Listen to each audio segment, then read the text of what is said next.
January 7th, 1978, December 2nd, 2012. I know there were a couple, Was an American serial killer, bank robber, burglar, arsonist, kidnapper, and sex offender. He murdered at least 3 people and committed dozens of other crimes. a lot of gun parts and pieces, but I don't remember this one. Yeah. Okay, I can grab the pictures, that's nice.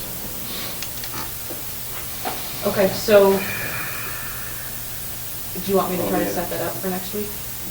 I don't know, I'm obviously not gonna know a day until And Port Angeles, somewhere. Port Angeles.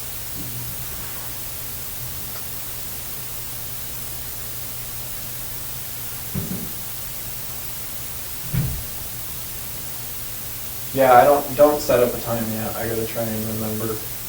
Once you get the computer, you can look right now if you want. Where? Is that gonna help? An you? area? Google, you can look at Google right now if you want. Well, you know the area, I right? know the area. I'm trying to remember what's in it. He's trying to remember what he has. That's probably not gonna be on Google. No. We can tie that together, we'll just, open it up and do like Al Capone's vaults. It's not that impressive. It's just, I'm more concerned about the little stuff that might be in it.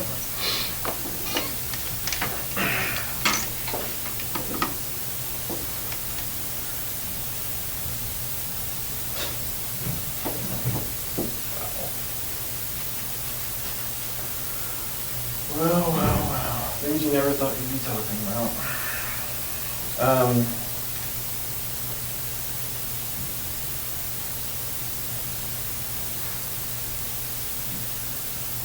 And then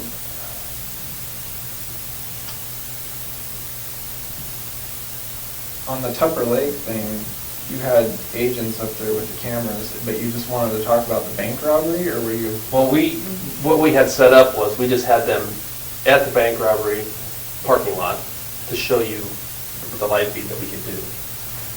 We can talk about whatever you want to talk about. We didn't have any expectations, but we thought the natural progression, because of Right. what we've been talking, would be in that general area, so we wanted to get things moving there. Right. And if you wanted to just like pull out of the parking lot and then take us to the river bend, that was all the better. Well, But yeah, I was just. You would be driving. yeah, it would be like you'd be driving. So.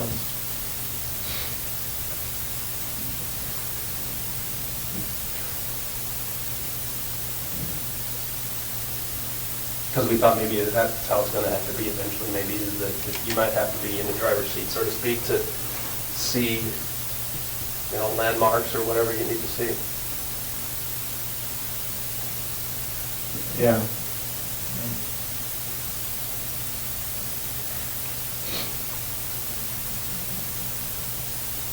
Almost as good as being out. I'd like to tell you we were going to drive you to the dig site and we were going to show you what we were doing, but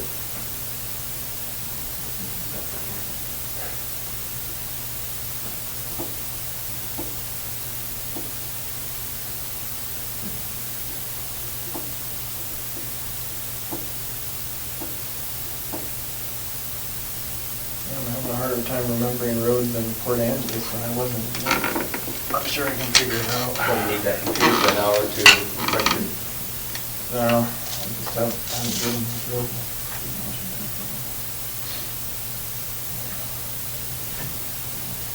All right, well. So we won't set it up, we'll just We'll get them working on it though, because get their tech. yeah, the tech geeky guy has to Their geek get squad. the camera and get everything all kind of set up. Right. So we will get that moving, and then we can touch base with you at the beginning of next week. And have a better idea of what your schedule is going to be like, and figure out what everything. And I'll know at that point what their schedule is going to be, then we can maybe figure out some time that will work. Yeah, we might be able to have another meeting next week. Might have a-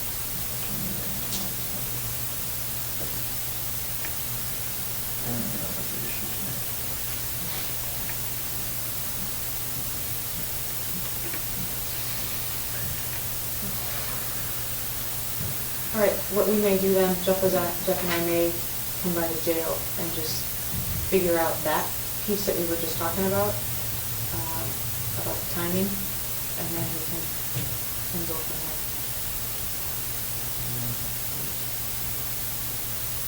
In the meantime, I'm supposed to talk to them all tomorrow, and I'll just tell them that, just need to, these other clues and use that to our advantage. Yeah, I don't really understand the role we're not going to play out. It's frustrating, from our perspective. I mean, hypothetically, if they charge me federally, would they indict me up here, or would they, I just don't understand, considering everything else that's going on, why they would, or how, I guess not why, but how.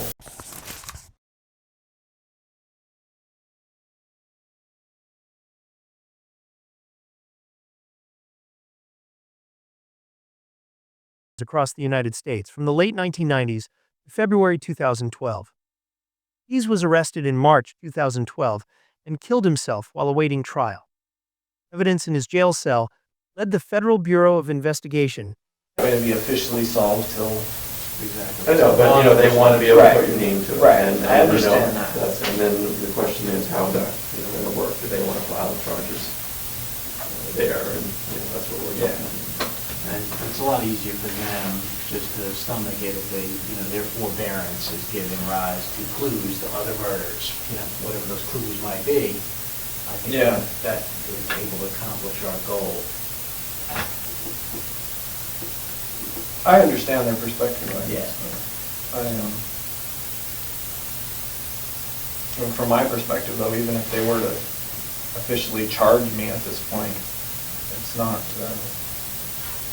like it would be real breaking news anyway. I think, in some ways it would be, because no law enforcement person has ever confirmed that you're attached to that, so.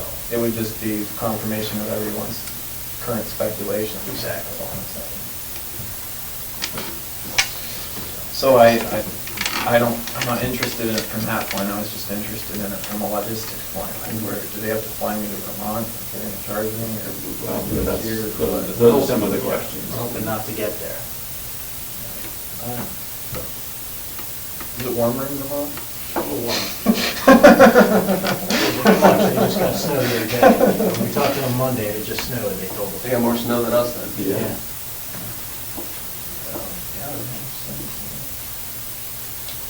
Got a quota for last year. Yeah.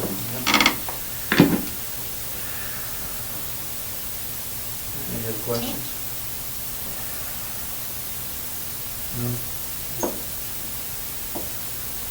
All right, I'm going to visit you up and. You gotta take a leak or anything before we take them back?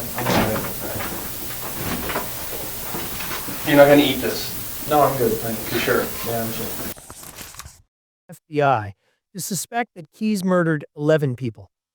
On July 9, 1998, Keyes relocated and enlisted in the United States Army in the state of New York, where he served as a specialist in Alpha Company, 1st Battalion, 5th Infantry, 25th Infantry Division. He passed a month-long preliminary course for United States Army Rangers training. He was stationed at Fort Lewis and Fort Hood, also spending some time abroad. While stationed in Sinai, Egypt, Keyes befriended several soldiers, informing one of them that he would like to kill him. Keyes targeted random people all across the United States to avoid detection, planning for months before he committed a particular crime. He specifically frequented campgrounds and isolated locations. He claimed to only use guns when he had to, and preferred strangulation.